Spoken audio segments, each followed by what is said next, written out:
Chapter 11. Hotels and Tinned Fruit. After breakfast, I was sitting by the river and thinking, when George said, "Perhaps, when you've rested enough, you could help to wash the plates and things." So I cleaned the pan with some wood and grass, and George's wet shirt. Then we started to move up the river again, past Old Windsor, which is very pretty. After that, the river is not very interesting until you get to Bovany. George and I were towing the boat then.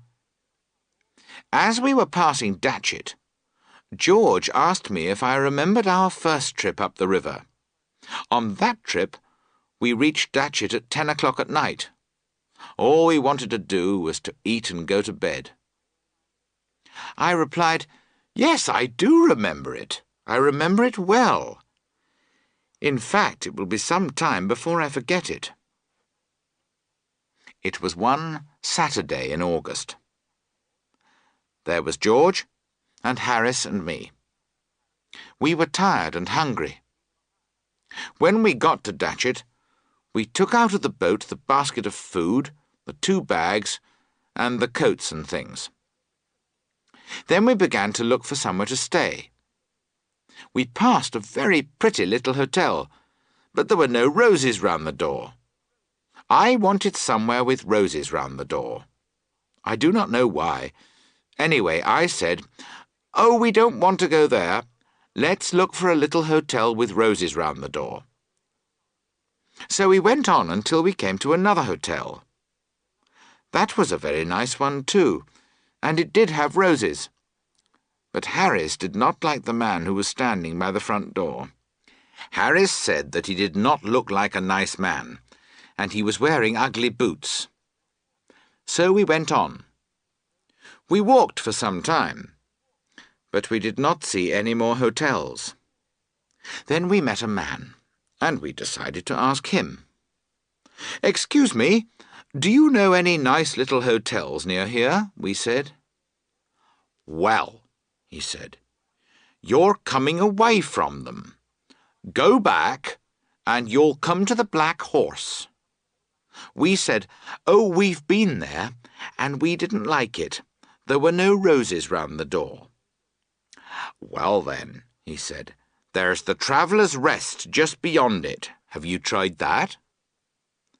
Harris replied that we did not want to go there. We did not like the man who was staying there. Harris did not like the colour of his hair. He did not like his boots either. "Well, I don't know what you're going to do then," the man answered, "because they are the only 2 hotels here." "No other hotels?" Harris cried.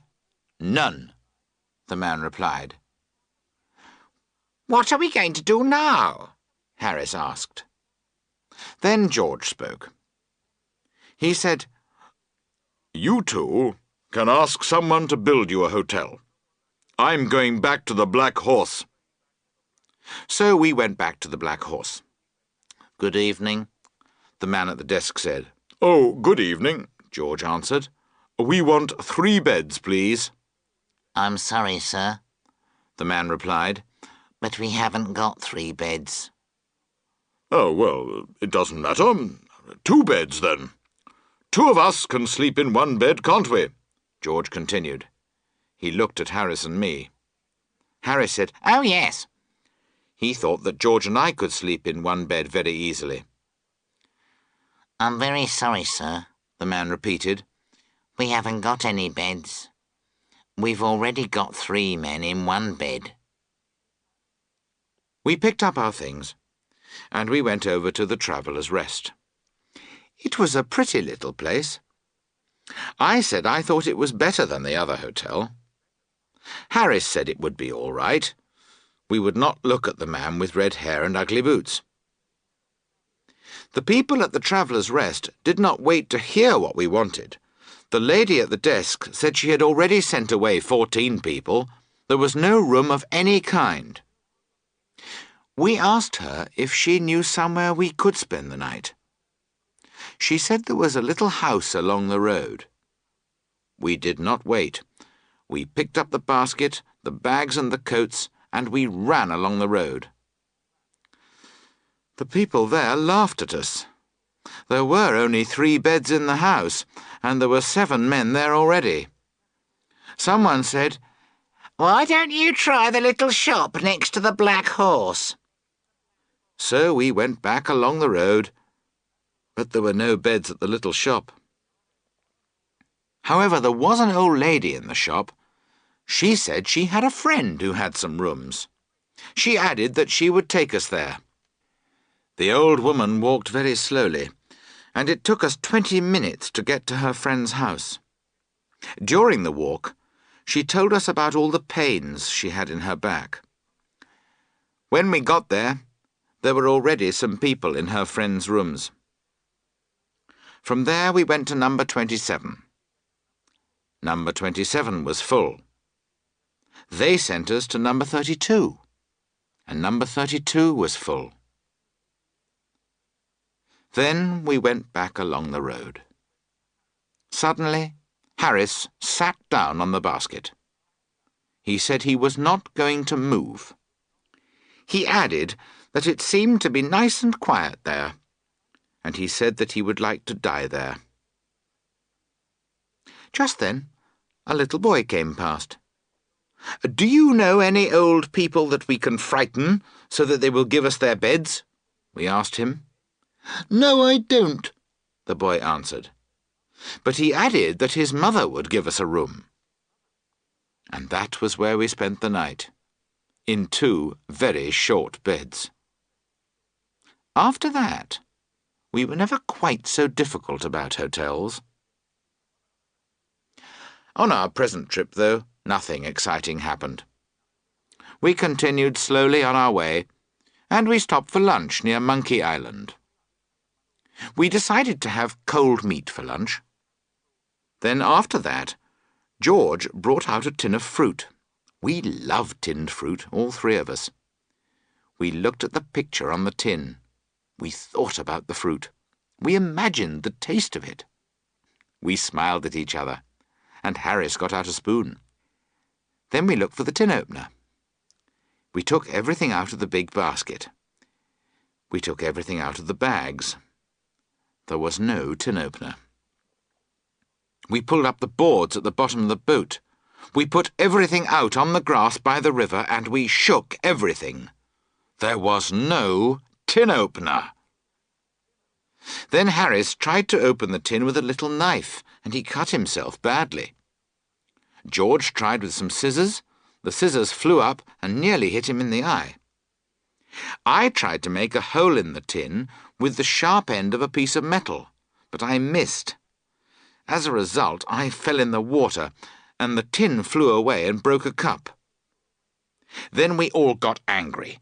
We took that tin, and we put it on the grass by the river.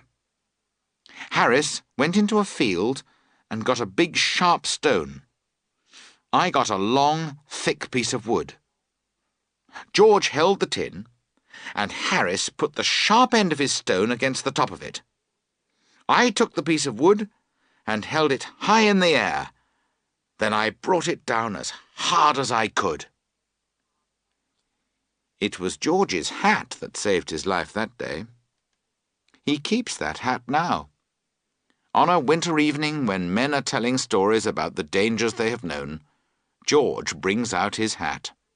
He shows it to his friends. Then he tells the story again, and he adds more details to it each time. Harris was not hurt too badly. After that, I took the tin away. I beat it until I was exhausted and miserable. Then Harris took it. We beat it until it was long and thin. We beat it until it was square. We hit it with the wood until it was every shape there is, but we could not make a hole in it.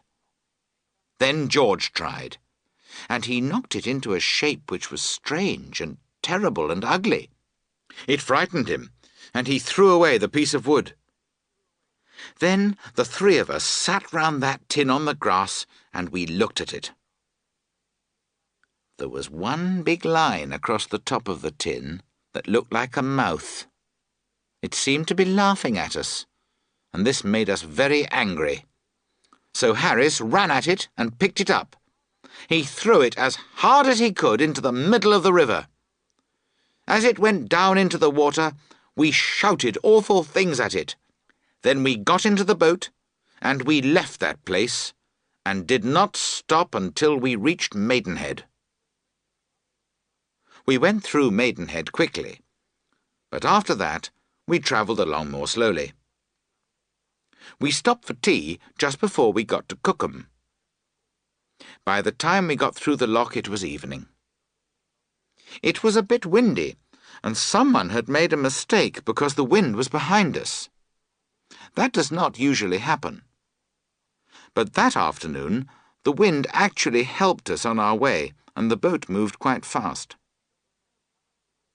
There were no other people on the river, except for 3 old men. They were sitting in a boat and they were fishing. As we got nearer, we could see that they were old. They were also quite serious, because they were watching their fishing lines very carefully.